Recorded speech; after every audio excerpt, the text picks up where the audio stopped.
So now we're on shade number 153, about the power of bhakti, even a semblance of bhakti.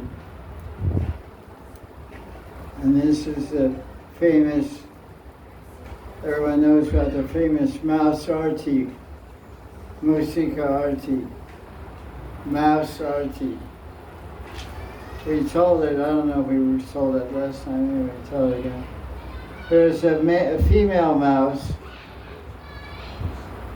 even when it has to be female, male, female. Female mouse living in a Vishnu temple who would like to steal the ghee wicks from the altar, the ghee lamps in the temple, and eat the ghee. One day she was about to steal the ghee wick, and she heard the cat, the temple cat. She became scared.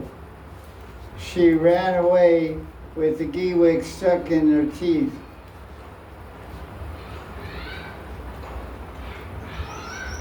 But because she was running, the ghee wick, which was still lit, started burning her whiskers. And she was jumping up and down in front of Vishnumurti, and it amounted to her offering a ghee lamp, a deepam, to Vishnu. So it was mouse arti. And she died, that mouse died, and was reborn as a human being, a princess. And she later married the king of Kashi, and she was very devoted to Vishnu, and she liked to offer ghee lamps as a princess. After dying, she went to Vaikuntha. So from mouse to princess to Vaikuntha. That was a good way to go. Fast track. Yeah, that's what I was looking for, that phrase. Fast track. If bhakti has such potency, why are the results not immediately experienced by people that are practicing bhakti at present? Sri Jiva answers this by saying, what delays the extraordinary effects of bhakti is what? Offenses. Aparad, offenses. Previous life or this life. Huh? Either previous life or Yeah, we can be suffering in this life from offenses in last life. It's called the carryover effect.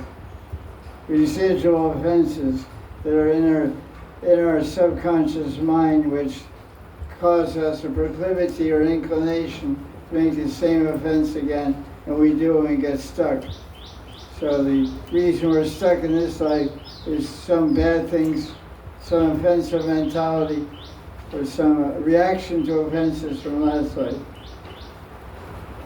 I told this maybe 1,000 times, this 1,001st time. Sometimes devotees says, Prabhupada, in every temple ISKCON all around the world we have Sunday feasts called Love Feast. And every temple around the world, Australia, New Zealand, England, America, India, everywhere, there's a group of people that hang around the temple, men and women, and they've been coming for years, like 10, 20, 30, 40 years, every Sunday. Kirtan, lecture, prasad. But they never get initiated. They know all the sannyasis, they met all the gurus, they know them personally, they read all the books. And so one time they asked Prabhupada, what about these people? It's called the congregation. The temple sangha. Why aren't they getting diksha? Why aren't they getting the mercy of Krishna and Vaishnavas getting diksha? Prabhupada said, Yamaraj is punishing them for offenses in the last life. So they get to the jar of honey, they read the label, they walk around the jar, they get a few drops that fell over there when somebody took out a spoon. a little drop or two. They don't get the full jar of honey. So this offenses is something very, there's a whole book about offenses. What's that book? Chaitanya Bhagavatam. Yeah, thank you. Chaitanya Bhagavatam is the biography and teachings of Sri Chaitanya Mahaprabhu, but practically it's all about Vaishnava Aparad and Vaishnava behavior. Devananda Pandit, Gopal Champa, Gopal Chapa, and this one, that one, this one, that one. Mother Sachi's offense to Advaita. It goes on and on and on.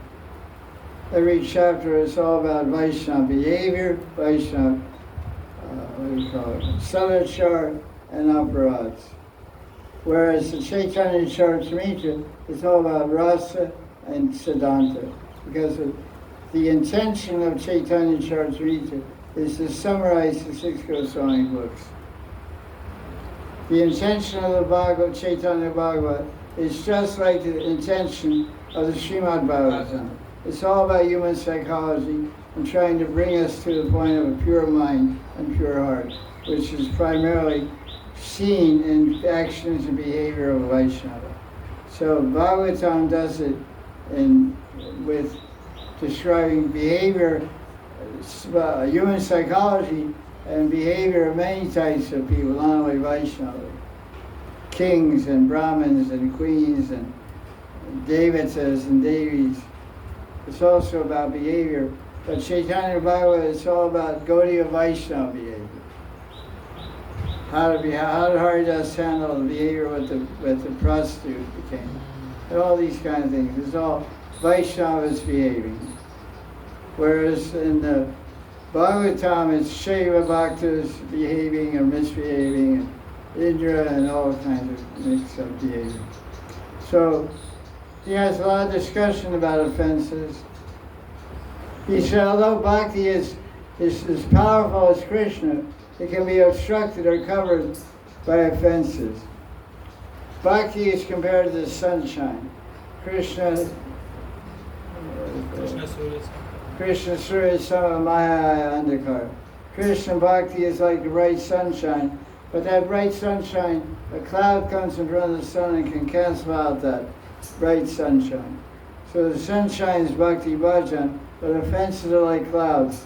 We don't get the full rays, we don't get the full effect, we don't get the vitamin effect, the heating effect, the soothing, the healthy effect of the sun rays, because they're blocked. They're there, but they're blocked.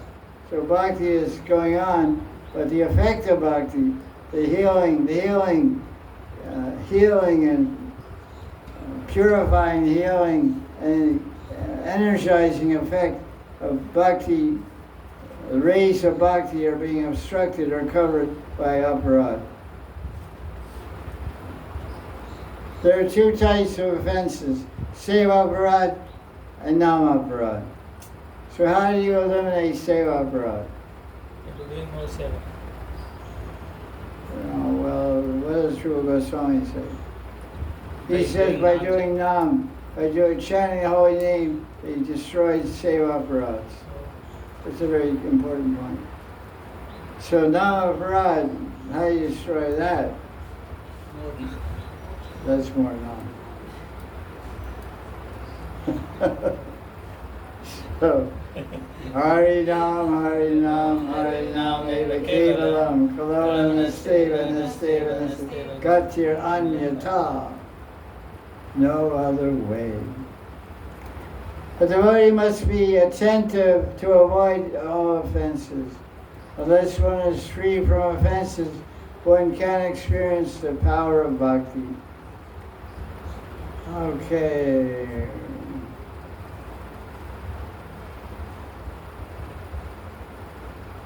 By doing bhakti every day, we'll get free from our offenses.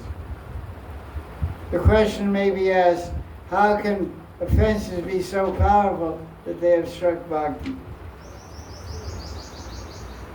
Reason is that the essential characteristic of bhakti is Krishna, Anushilanam, Anukulyena, is favorable, it gives pleasure to Krishna, while an offense is displeasing. The word Radha, short A, Radha means pleasure. And up means against. Against the pleasure of Krishna is called aparad.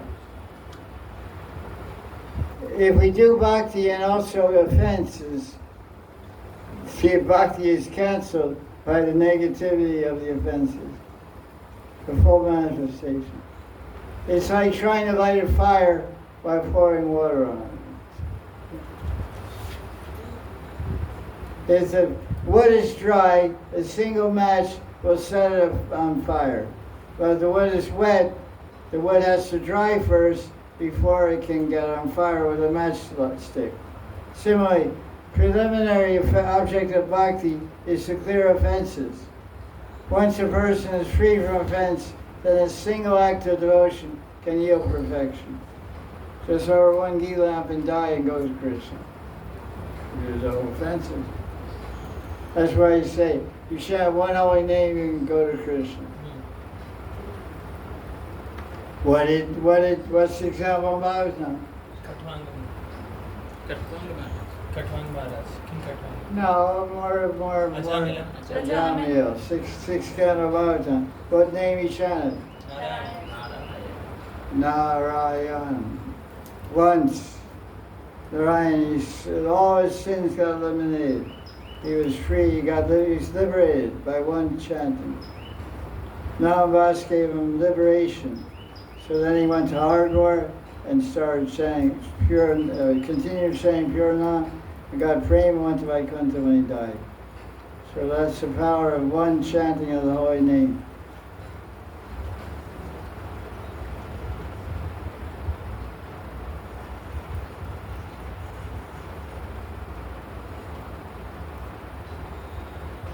Five effects of aparad. What are they?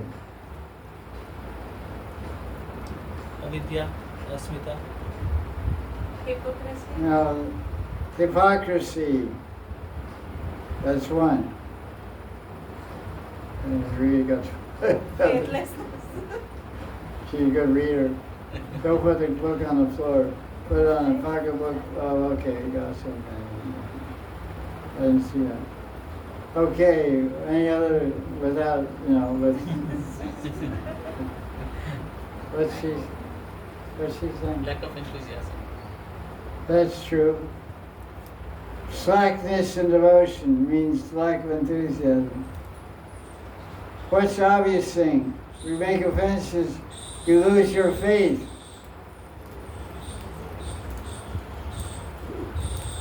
You become absorbed in things that are unrelated to bhakti. What's the example? Agnihotra. Things unrelated to bhakti that erode one's fixity in bhakti. Studying psychology.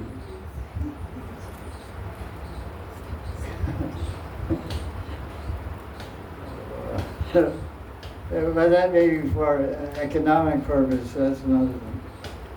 But anyway, we become absorbed in objects unrelated to devotion.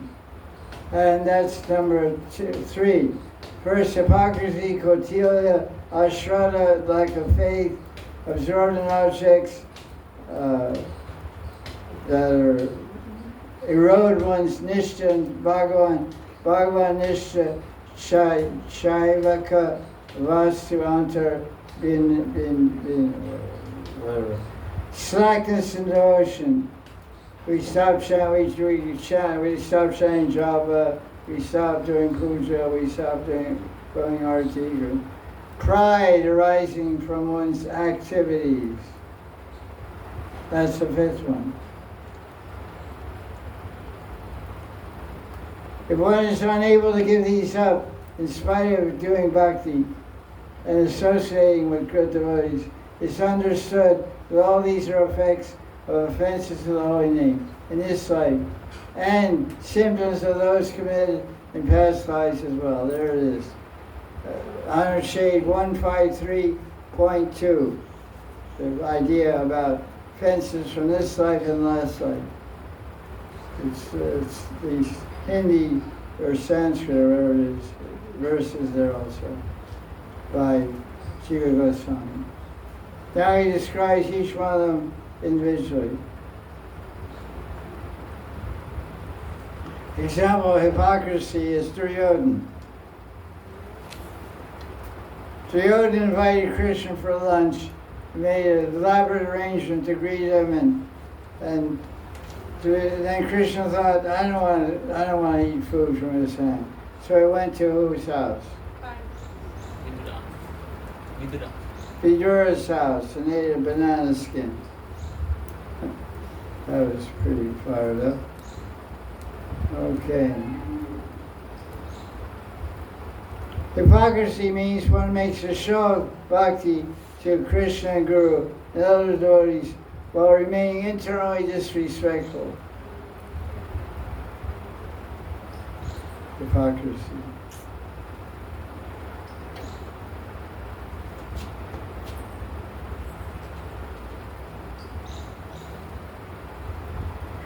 Jiva Goswami gives 5 practical criteria on the basis of which one can understand if they're making aparadh. By knowing these 5 effects, one can understand with introspection, one can try to rectify oneself. Just as properly doing sadhana bhakti leads to love of Krishna, offenses result in indifference and ultimately aversion to bhakti.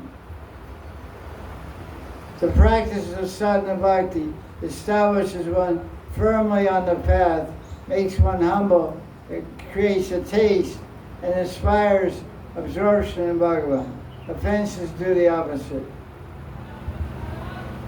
In other words, if you make offenses, you become proud. You lose your taste for devotional activities, especially association. Generally, when you're offensive, you don't want to go to the temple anymore, you don't want to go to class anymore, you don't want to see devotees anymore, you want to be by yourself. Oh, why don't you come and say, I'm doing bhajan at home. Home means roam. Roaming, R-O-A-M, roaming in the samsara. You lose your taste, you lose your absorption in Krishna. That's the result of offenses. You see it practically all the time. Also.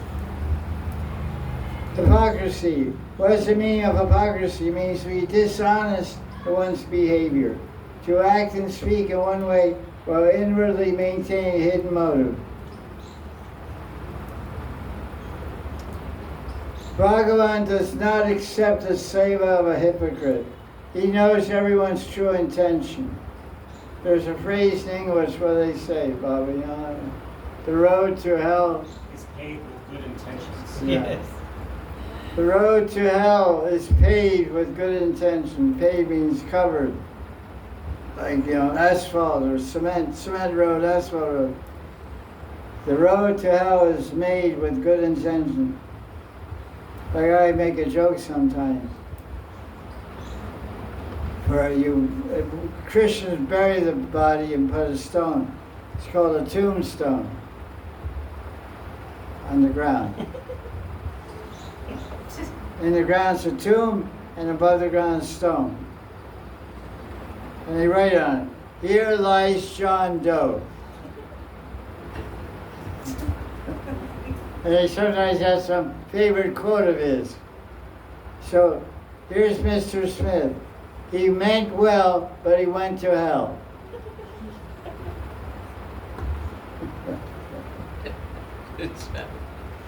So that's like this variation of the road to hell is paved with good intention. He meant well, But went to hell. but went to hell.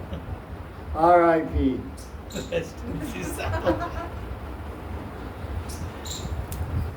So Krishna wants good intention. No. Krishna wants good intentions. Yeah. But you said someone may express good intentions but hypocrite inside. No, I'm not saying that. I'm saying good intention. Good intention. In other words, think good thoughts and also do good deeds. Okay. There's a sign on the cremation grounds in South Delhi. Everybody's seen it. Anyone's been to South Delhi has seen the sign. It's repeated 500 times on the boundary wall. It's a very big piece of property. Inside, there's all little rooftops where people are burned under the roof. And it says, "Do one good deed today." And because there's a red light there, you stop in the traffic, you look. Do one good deed, do one good deed, do one good deed. Every 10 feet on the wall, there's like 10,000 square foot wall, you know, it goes, do one good deed, do it. Otherwise, tomorrow you'll be over here getting cooked up. So, unfortunately, no one has done any graffiti there. They should have gone and do one good deed, chant Hare Krishna. That's, I guess everybody knows that without telling. I hope so. Okay. So, it's not possible to cheat Krishna because he knows your intentions. Because of our pretentious nature, bhakti looks difficult, so we're not attracted to it. This is because of our attachment to pleasure of the senses and other objects of pleasure. And then he lists like characteristics of bhakti. 29 characteristics of bhakti, what bhakti does. Right, it's too much to read. I'll read some. It's the Parama Dharma, supreme religion. It fulfills all desires, sarva kama pradatvam. It destroys all inauspiciousness, ashubha ganatvam. It counteracts all obstacles in life. It frees one from fear of ferocious beings, like your husband and wife. And other miseries. It frees one from 3 types of miseries. And destroys aprarabdha karma, and vasana, predispositions toward desires. It dispels ignorance. Avidyahara tvam. That's pretty good. Oh, it's a source of satisfaction. Okay, so he's having a good song. It's a source of all auspicious qualities, gyan and vairagya. It's a cause of bliss. Sarvananda hetu tvam. Bhakti is nirgun, it's transcendental. Okay. Bhakti is Srup Shakti. Bhakti is Swayam Prakash, self-manifest. Bhakti is supreme bliss, Parama Sukha. Bhakti bestows Krishna prema. Bhagavan is the source of bhakti. Okay, I'm tired of telling about all the good stuff bhakti is. Now, hypocrisy impedes mercy. It blocks the flow of mercy. Pretension. Don't be pretentious. Although one may be smart, if they're pretentious, they will not accept the blessings of devotees. Rather, they will mock such blessing because they consider themselves very clever. Sri Goswami calls this incurable because they have fallen prey to the fatal disease of pride of petty knowledge. Some people are very smart, and they think they're too smart for bhakti. They think it's too simple.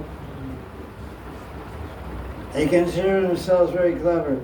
This is a very common disease in modern times. The fact is now, knowledge is freely available through cyber media and, what's it called? What's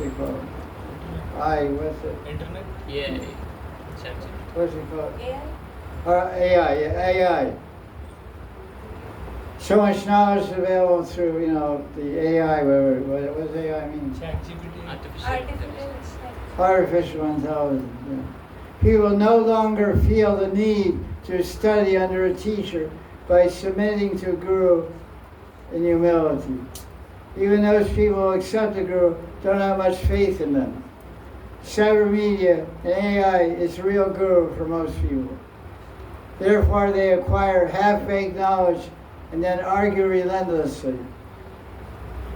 The point to be clarified here.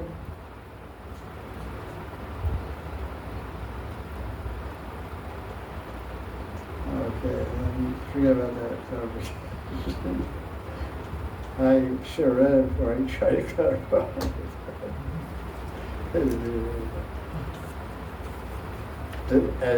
Slight edit there.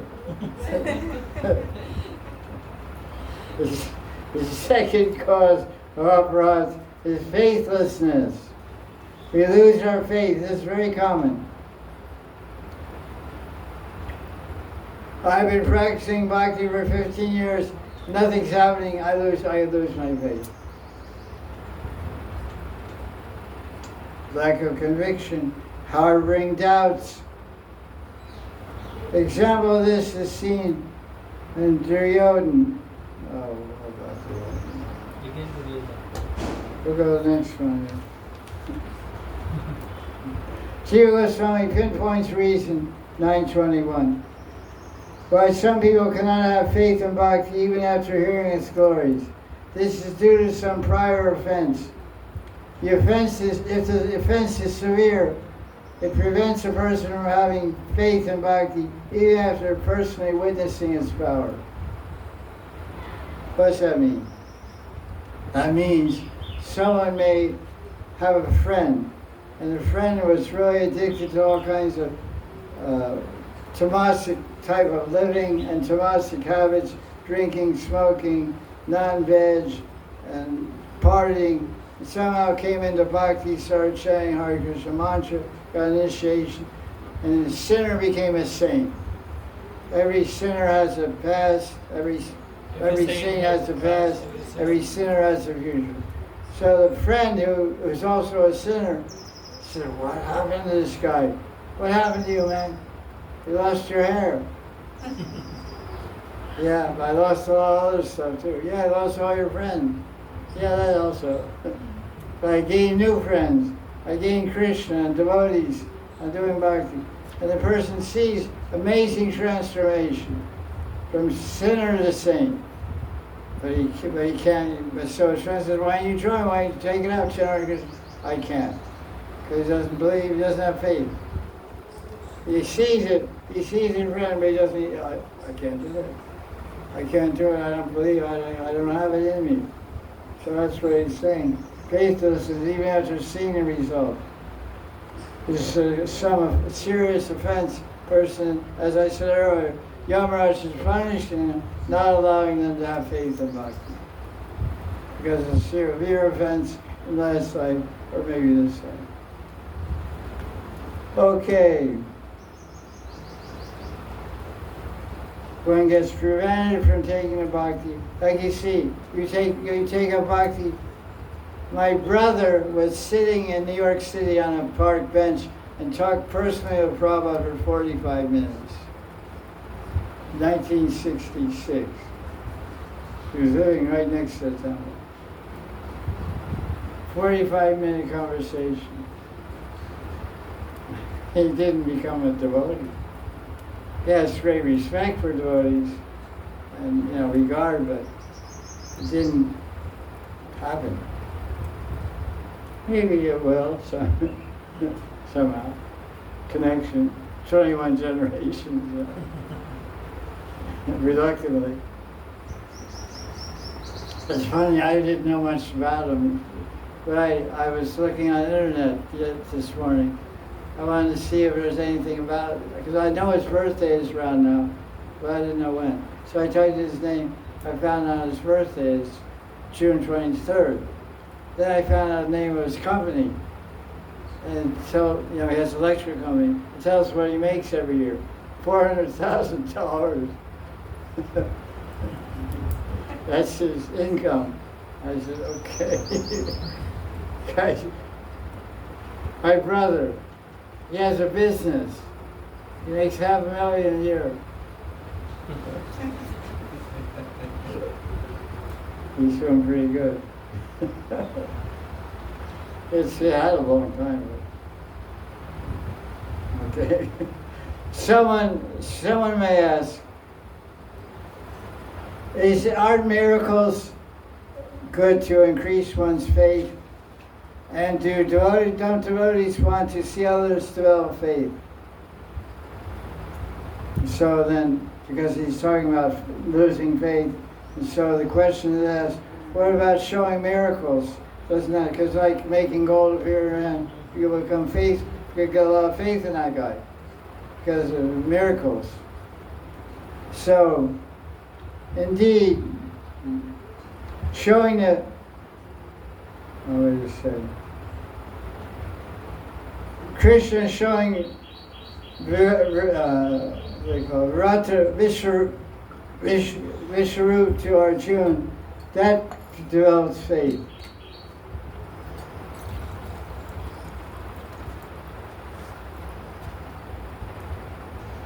Miracles.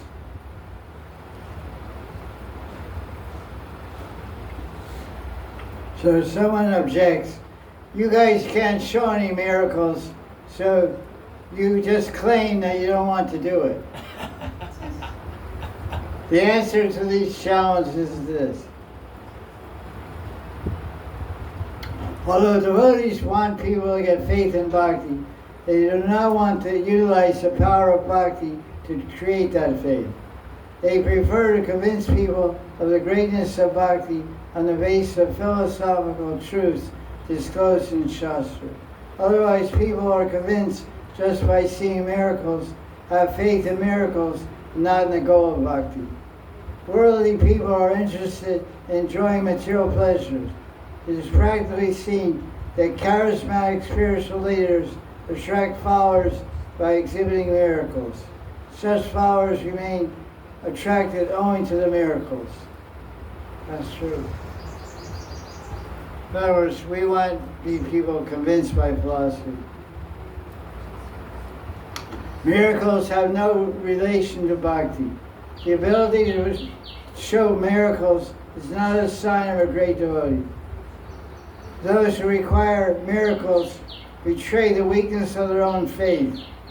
It's understood that various attitudes of non-belief are symptomatic of a person's disqualification for bhakti because of being they're obstructed because of a past offense.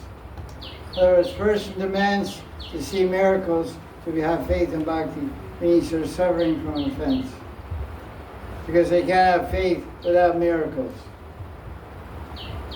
Means they're less intelligent and also suffering.